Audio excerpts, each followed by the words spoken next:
A healthy democracy is built on the premise that public debate should allow for many and diverse voices to be heard as part of the contest for ideas that informs policyholders.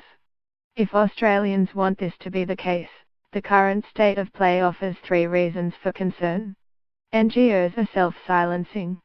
The first is the finding in our research, released today, that Australian NGOs are self-silencing. Our data show that many not-for-profit organisations, representing some of Australia's most disadvantaged people, are cautious about advocating dissenting views for fear of losing government funding and other forms of political retribution.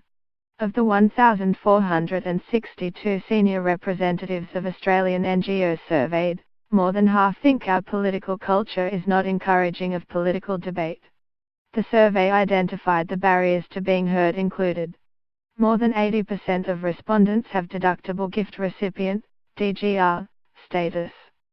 This means they can accept donations from the public. 40% directly linked the prospect of speaking out as a threat to their DGR status. The result is a degree of self-silencing or quiet advocacy, where charities and not-for-profits attempt to minimize the risk of retribution by selectively choosing which battles to fight. As one respondent said. Another wrote, and, put more simply, another said we pick our battles carefully. While the survey found that advocacy is not the foremost function of most not-for-profit organizations, advocacy matters. This is because, according to liberal democratic theory, citizens should be able to encounter diverse and multiple viewpoints, including those of dissenting voices and those critical of the state. Trust in government fades.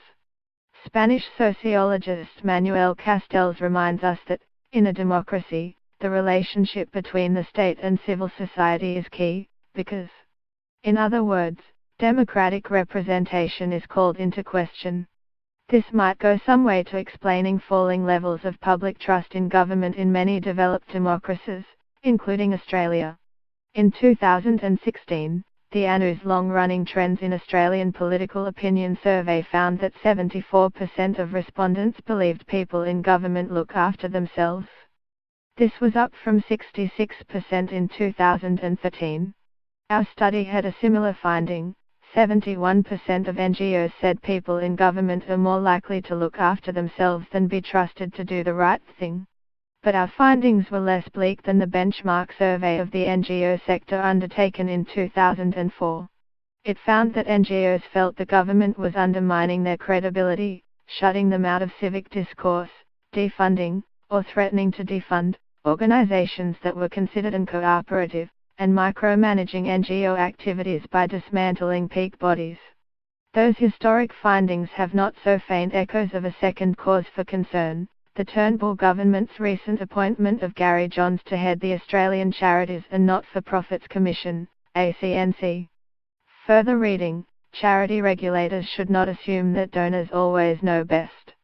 The former federal Labor MP and commentator with right-wing think tank the Institute of Public Affairs has previously argued that advocacy should not be considered a purpose of charities.